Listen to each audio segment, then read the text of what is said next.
오늘 우리가 함께 나눌 하나님의 말씀은 열왕기상 12장 8절의 말씀이 되겠습니다.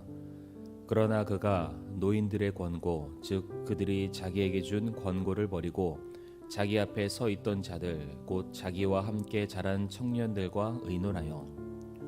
오늘 본문의 말씀은 잘못된 대상과 의논을 나누게 되므로 한 나라를 분열에 이르게 한 사건입니다. 이 사건의 주인공은 우리가 잘 아는 대로 바로 솔로몬의 아들 르호보암입니다. 열왕기상 12장 1절의 말씀을 보게 되면 이제 르호보암이 아버지 솔로몬을 이어 이스라엘의 왕 위에 오르게 됩니다.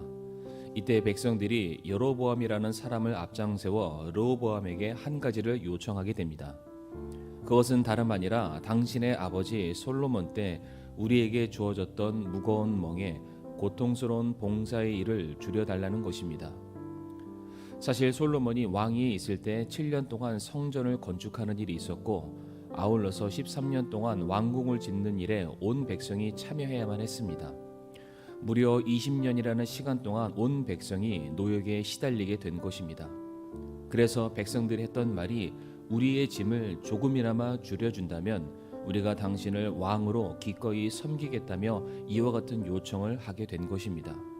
이 요청을 듣게 된 르호보암이 백성들에게 3일간의 시간을 달라고 요구하게 됩니다. 성급하게 결론을 내리기를 원치 않았기 때문입니다. 그러나 이후 르호보암의 행적을 보게 되면 하나님의 백성을 다스리는 왕, 리더로서 합당하지 않은 행동들을 보이게 됩니다. 우선적으로 르호보암은 3일이라는 시간 동안 단 한 번도 하나님께 기도를 했다든지 아니면 성전을 향해 나아갔다는 흔적을 찾아볼 수가 없습니다. 역대기상 16장 11절과 12절의 말씀을 보게 되면 주와 그분의 능력을 구할지어다, 항상 그분의 얼굴을 구할지어다, 그분께서 행하신 그분의 놀라운 일들과 그분의 이적들과 그분의 입의 판단의 법도를 기억할지니라 라고 기록되어 있습니다. 다윗이 이스라엘을 통치했을 때 바로 하나님의 궤를 이스라엘 영내로 들여오게 되면서 했던 고백의 말씀입니다. 전능하신 하나님 아버지께서 온 이스라엘과 백성을 통치하시고 다스리실 만왕의 왕이시다.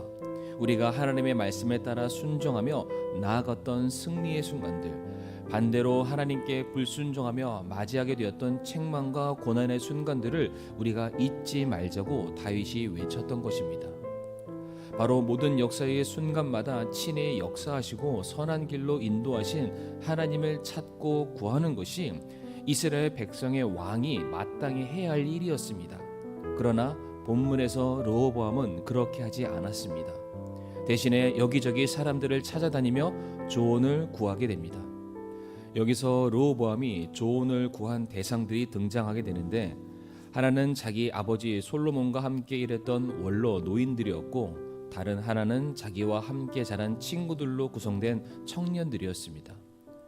노인들의 조언은 다음과 같습니다. 7절의 말씀을 요약하면 백성들의 짐을 덜어주고 그들을 섬기고 그들을 격려해 주라는 것이었습니다. 그리고 반대로 청년들의 조언은 다음과 같습니다.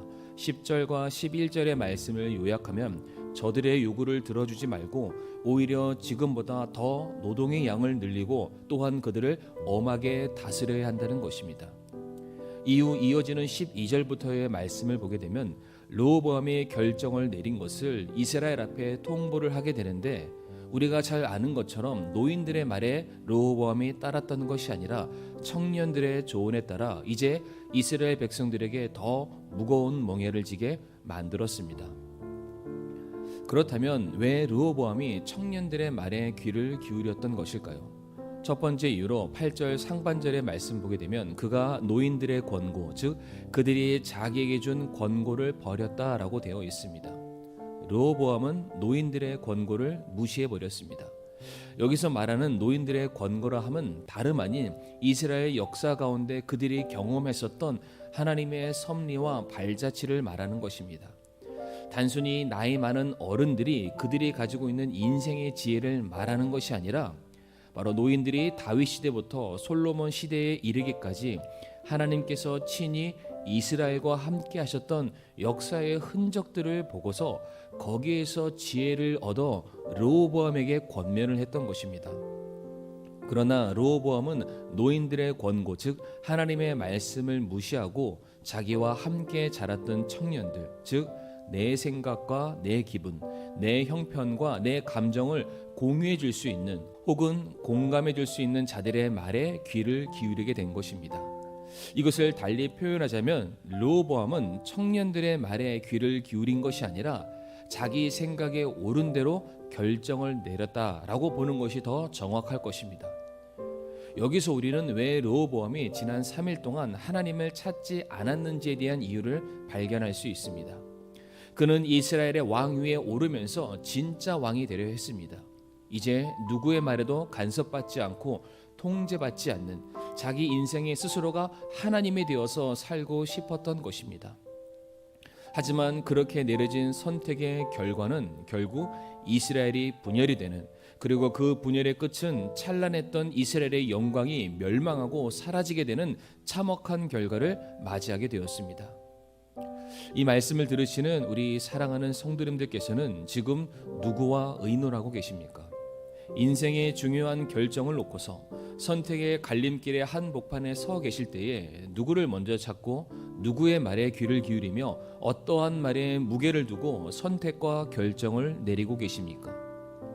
잠언 16장 9절 말씀에 사람의 마음이 그의 길을 계획할지라도 주께서 그의 걸음을 인도하시느니라 라고 말씀하고 있습니다. 우리의 계획이 아무리 치밀하고 완벽하다 할지라도 결국 그 일을 인도하시고 이루시는 분은 우리 하나님이시라고 성경은 가르치고 있습니다. 다시 말해 우리에게 많은 계획이 있다 할지라도 결국 그 모든 일에 하나님의 기뻐하심과 허락이 있어야 한다는 뜻입니다. 그래서 5만 번의 기도 응답으로 유명한 조지 뮬러는 다음과 같은 말을 남겼습니다. 하나님보다 앞서지 마라. 그리고 기도보다 앞서지 마라. 사랑하는 성도님들, 서두르지 마시고 쉽게 결정 내리지 마시길 바랍니다. 급한 마음에 내 생각을 동의해 줄 무언가를 찾지 마시고 하나님께 먼저 구하시고 하나님의 뜻을 찾기를 바라십니다. 그러면은 하나님께서 성도님들을 위해서 대신해서 일하심을 보게 될 것입니다. 결론적으로 하나님, 나에게 하나님의 뜻을 분별하는 하나님의 말씀을 들을 수 있는 마음을 달라고, 하나님의 뜻이 아니면은 한 걸음도 앞으로 나아가지 않겠다는 마치 야복강가의 야곱과도 같은 그런 심정을 달라고 구하는 바로 저와 성도님들의 삶이 되기를 간절히 바랍니다.